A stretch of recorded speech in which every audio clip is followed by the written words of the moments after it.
to Karen Bashford. She's over in the UK. She's staying up late to visit with us. And I know she has some great tips on things that we can use in our personal life and in our business. Some of the things we're going to be talking about today is courage, money, and support from your inner child. So Karen is an author, a speaker. She runs her own business, Unclutter Your Mind, Your Journey to Abundance. So anybody that's interested in abundance is going to enjoy this interview today. She's a single woman living in Surrey in the UK, and she has 2 lovely adopted cats. Karen started her professional career with Barclays Bank at age 16 years old. She took voluntary redundancy after 20 years, and during her time with the bank, Karen was able to help individuals with their borrowing needs and businesses with their needs. With her financial background, Karen went on to qualify as a financial advisor, but when she started her divorce proceedings, citing mental cruelty, she had to resign her position to prevent her husband from claiming maintenance. So some of our divorced ladies out here can relate to that. We're in situations now where either party can get maintenance from the other. And so Karen took a break from her job during that period. Karen returned to the corporate world after finishing her divorce. However, like many, she was made redundant after 9/11. So she had to start another life. With her secretarial and management experience, she set up a successful virtual PA business, providing payroll, bookkeeping, sales, and PA support, often mentoring and coaching clients to grow their businesses. Karen chose to close the business after 5 years when she realized she wanted to work with people, not computers. Already working with clients, she decided to train as a hypnotherapist and a master neuro-linguistic program practitioner. Boy, that's a mouthful, Karen. It is, isn't it? Karen's personal knowledge of mental and physical abuse from her ex-husband and an ex-partner, together with her own money problems caused by using money to compensate for how she felt emotionally, she's now on a mission to reach 5 million women to empower them to be financially secure. However, Karen doesn't spend her time teaching about money and being financially responsible. She works with the women as their guide to connect them with their inner child, to bring resolution to many of the emotional issues women have about success, wealth, money, abundance, self-worth, and relationships. Well, Karen, that's an absolute mouthful and a lifetime. And I so admire, to begin to even know, I know some of the things I want to ask you, but I'm just in awe of the experiences that you've had. So welcome and thank you for joining us today. Thank you for inviting me, and I'm happy to be sharing. Well, great. Tell us a little bit about how you got into neuro-linguistic programming. How did I get into it? I attended a 3-day seminar run by Christopher Howard in London. And it was very much a case of, let me show you what I can do. And as I'd had my own experience as a hypnotherapy session, when I stopped smoking, and that was 60 cigarettes a day. Oh my. I was amazed to see him making so many shifts with hypnotherapy and NLP in a way that was instant on stage. And I was totally and absolutely hooked. I was absolutely amazed at the results he was able to get. I'm a follower of Tony Robbins. I really enjoy his work, and I know that he includes neuro-linguistic programming in what he does. And I was very impressed, having been through many years of counseling and marriage counseling and things like that. He can get a couple up on the stage and within an hour transformed their marriage. And what really impresses me is that he will interview them 6 months later, a year later, 2 years later, 3 years later. And that encounter was a turning point in their life. And I've seen him work with a suicidal person in front of a very large audience of people and have the audience gripped. These people have not had a break. They haven't had a meal, and they are just sitting there mesmerized by what he's doing. And he will use breaks and things to change a person's thinking, and the results are immediate. So I admire that you've jumped off into this. And how long have you been doing it now? I think you said. It's about 8 years now. That's fabulous. And 5 million women, that's your goal, to change the lives of 5 million women. Tell me a little bit about that. Well, I started off with financial issues myself, and speaking with clients, I realized that a lot of the issues were very much emotional related. And I took the attitude that if I could help create a change in a woman's life, why not? So I kept sitting with the idea of, being able to help women. And one night I was just sitting there thinking about it. And all of a sudden, this number, 5 million, popped into my head. And okay, let's go for it. 5 million it is. I love that. And I have a goal of 5 million as well. My goal is a little bit different. I have a specific ministry in India that I have a goal to donate $5 million to. Wow. And that's a very lofty goal. I've started a little nonprofit foundation called Sparrow Waterhouse, but I was very intrigued that we both came up with that same number. I want to read a little bit from your bio about some of the types of women that you like to help, because women is very broad, but let's narrow it down a little bit. It says business owners / self-employed, potential divorcees, abused women, moms, which here in the United States we call mothers, employed women, those who suffer from lack of confidence / self-worth, relationship breakdowns, communication problems, lack of financial abundance, abuse and bullying, childhood traumas, procrastination, and indecision. Wow, I know that I can certainly relate to those, and those are very specifically women from our audience. So you are in the right place. Karen, tell us, when you're doing your work with these women and you're working on connecting them with the inner child, how long does it take? How many sessions or coaching does it usually take to make a difference in somebody's life? Well, I can do a coaching session and it can take 1 hour at the most. However, because I've had personal experience working with other clients and my own experience, once you start shifting something internally, you're going to release even more.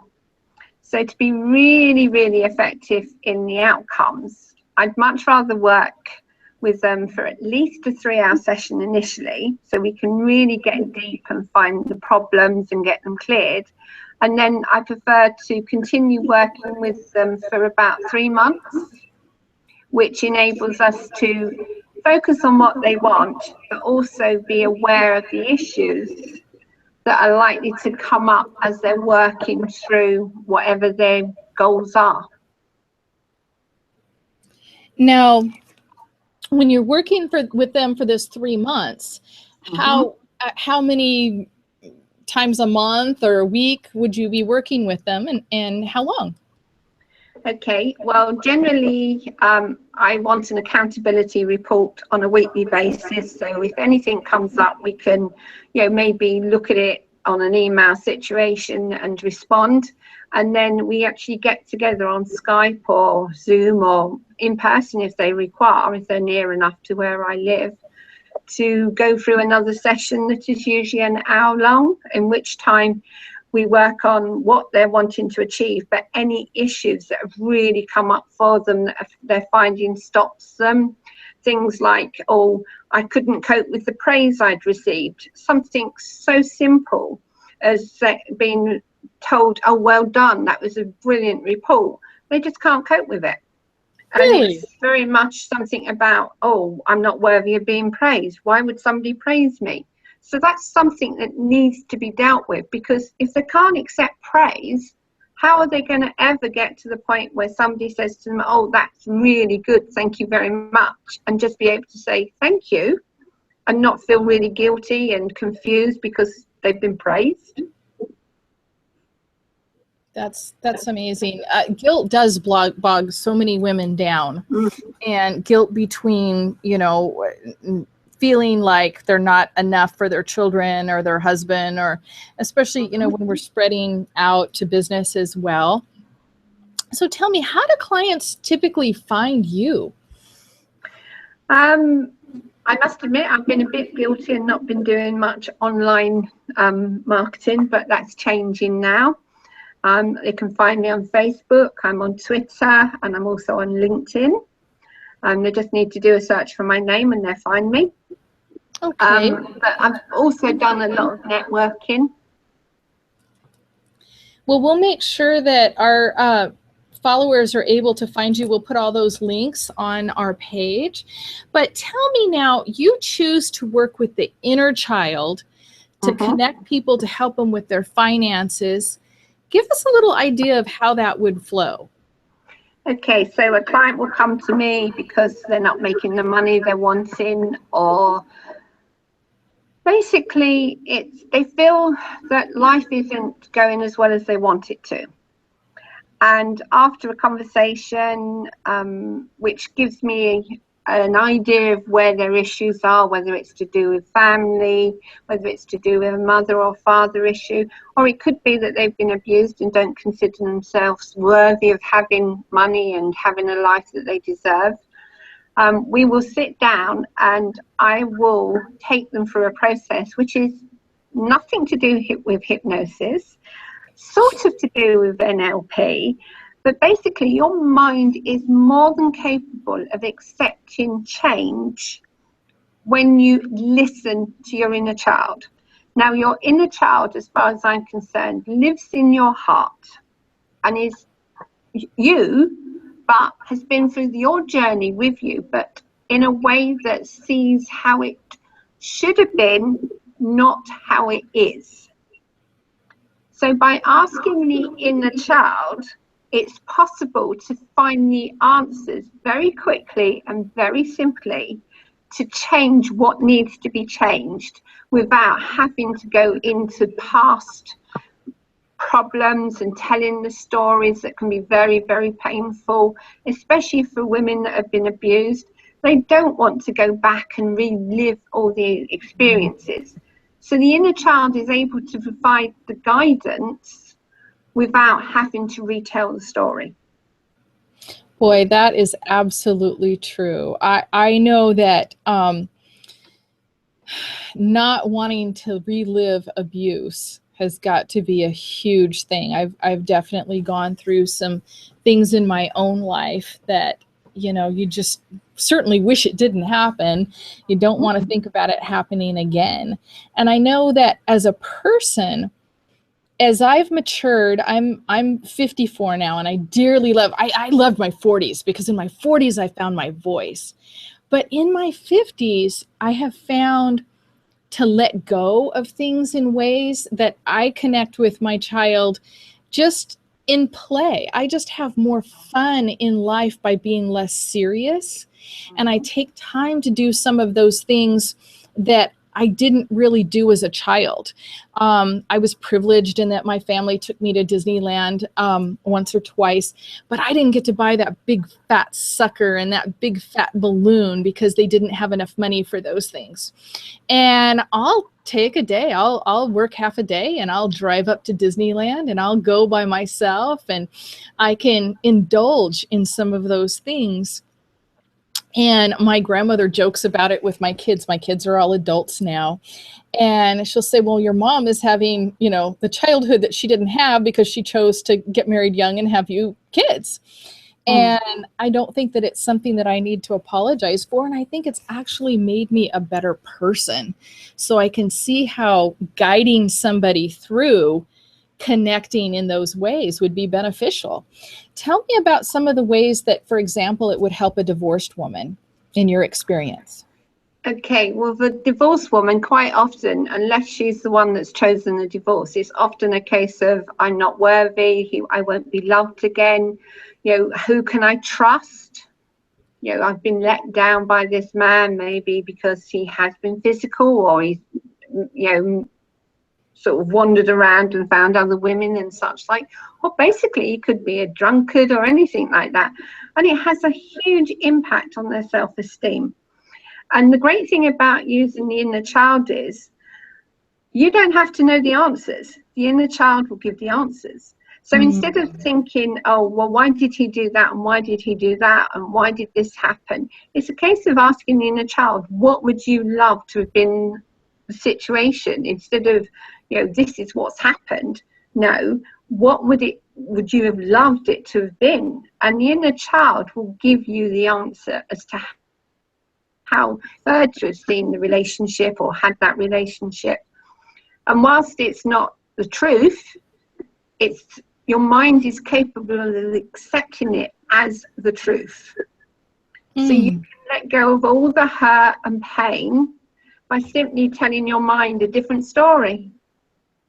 And that helps a person to be able to reconnect and trust and love again with another person?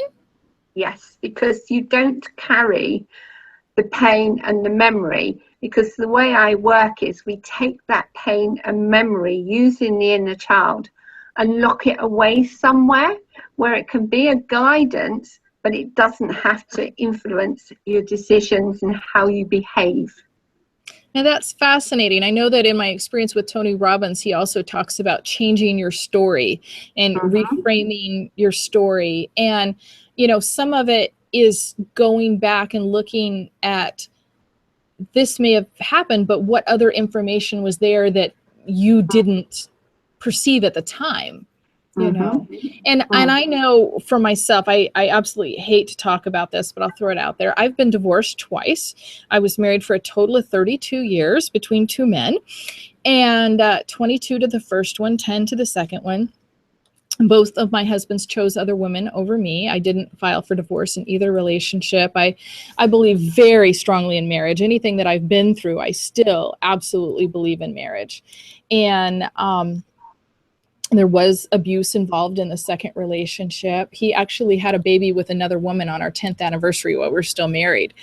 And when I got out of that relationship, I absolutely believed that no one would want me. Part of it being this stigma in my mind of being divorced twice. And, you know, thinking about things like my age and whatnot, it really took a while to heal enough to believe that it would be possible to be loved again. And so I can see where working with you could speed along a process like that. Most definitely. The great thing about it is if we have a conversation over Skype, you will potentially change your perceptions immediately and go and attract a man very easily. But the way I work is not only get rid of all the past history, but I also make sure that you're aware of what you want for your future man, so that you put that kind of man into your future. And I actually take you through a process that allows you to shift and change all the energies going into the future. So instead of attracting the same kind of man, which you would have done, you attract the right man for you. It's highly effective. That's beautiful. Well, I'm fortunate enough that I now have been dating a fabulous man for 2 years, and he just treats me like an absolute princess all the time. And it's just been an amazing experience. But you said something to me when we were talking before the interview about make sure that your mindset is in alignment.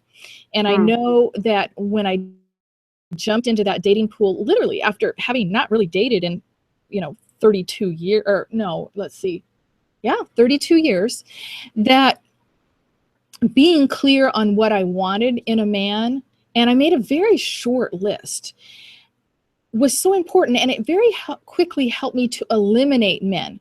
So for instance, I learned that an insecure man will never be happy with you, and he'll always be picking at you because he's not happy with himself.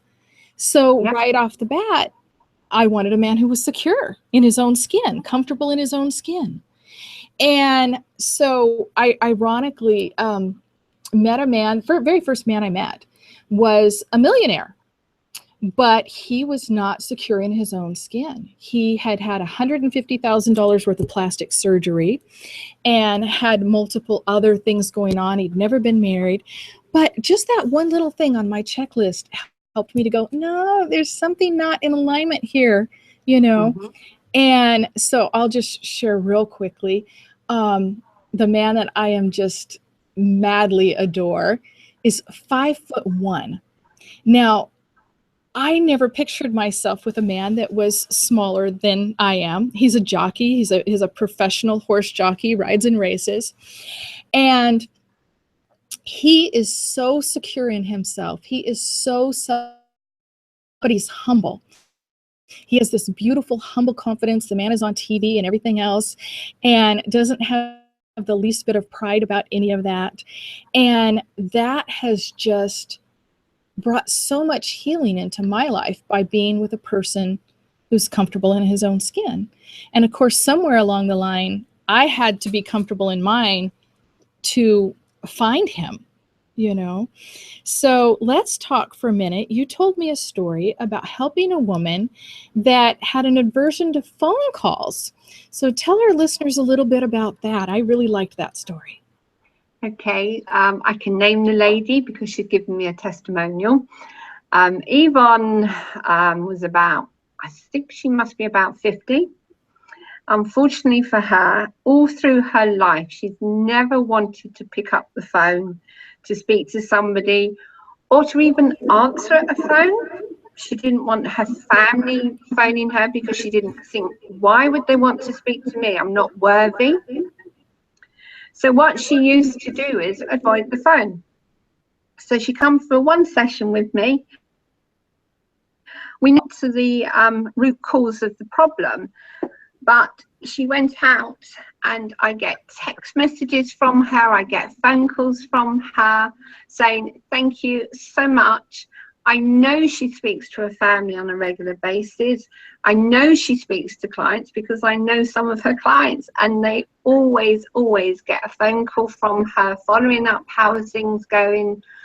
She's more than happy to pick up the phone call and take that call or make that call now. And it's just love. Her business is expanding because of it. Well, I may be booking an appointment with you for that one. When I was a little girl, my mother told me to call her at work at noon. And I called 10 minutes early. And I said, Mom, and the lady said, yes. And we proceeded to begin to have a conversation. And I was a very, very shy little girl. And people don't realize, and you certainly wouldn't think listening to me on a podcast, that I'm shy. I'm terribly shy. And if you're with me in a room, I'm usually holding back and I'm observing and that sort of thing. And sometimes people think, you know, perhaps that I'm conceited or something like that. And really it's shyness. They just don't understand. But I'm having this conversation with this woman and I realize that she's not my mother. She starts to ask me some questions about my brothers and sisters with names that were not my brothers and sisters' names. And rather than knowing at that point, I was probably about 11 years old, or perhaps 12, that I should just say, oh, I think I have the wrong person or the wrong number and whatnot. I proceeded to just lie and have the conversation with her. And I made all kinds of promises about those kids. You know, yes, the house was clean and yes, their homework was done. And she said, you know, if we did these certain things, that she'd take us to the movies that night. Well, apparently they did do those things because she must have taken them to the movies that night because she didn't go into work the next day. But my mother had come home from work and she said, I told you to call me. Why didn't you call me? I said, oh, I did. And I told her what happened and she was laughing about it. My mom laughed a lot. And she told the woman didn't come into work the next day, but she said, well, did your children do this? And did they do that? And did you enjoy the movies? And the woman's looking at her like, how would you know this? And she says, well, that was my daughter. But that left a scar on me. And it left a fear. And that was back also in the rotary phone days. And a lot of our listeners can't even relate. They have no clue what a rotary phone, how awkward they were, that if you stopped your finger just shy of something that you could wind up on another number.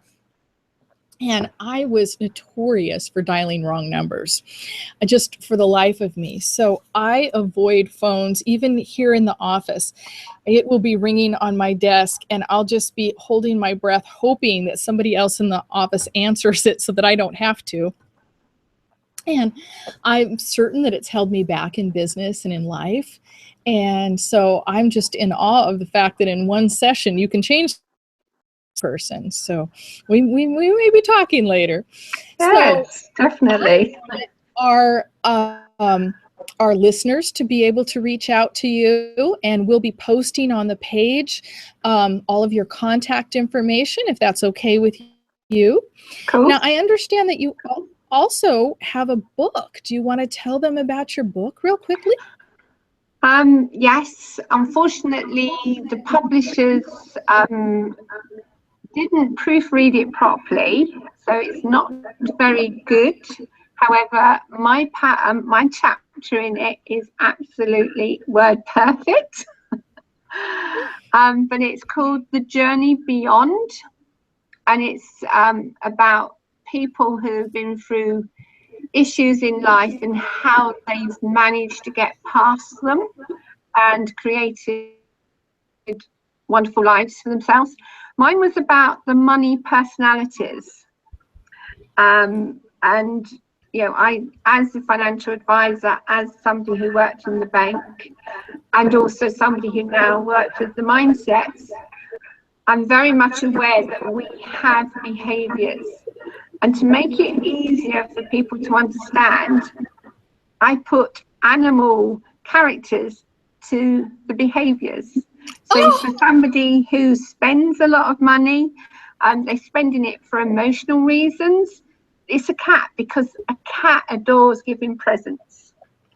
So it makes it easier for them to understand why they're behaving as they are, because as a cat, you need to give presents because you feel good.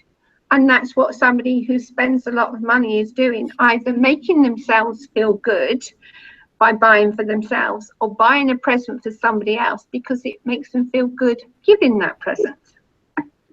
How delightful. Oh, that is just amazing. I love it when somebody can come up with something that's truly unique, and that absolutely is, Karen. I'm so impressed. Well, I hope that our readers will get a hold of it, our followers, and have a read, because that just sounds too fun. Now, our time is almost up, but before we go, is there anything else you'd like to share with our followers today? Yes. As women, the thing to be aware of is don't let other people stop you from doing what you want and love to do, simply because you are phenomenal. and you need to recognize it. And that is phenomenal. I'm going to write that down. I love that. Thank you for that. That is a gem for us to end with. So Karen, we thank you for your time, and we'll have your contact information on the page. And thank you for staying up late to talk to us today. The Princess Power Hour people will just love you. I'm sure of it. So thank you. Well, thank you for having me. All right. Yeah.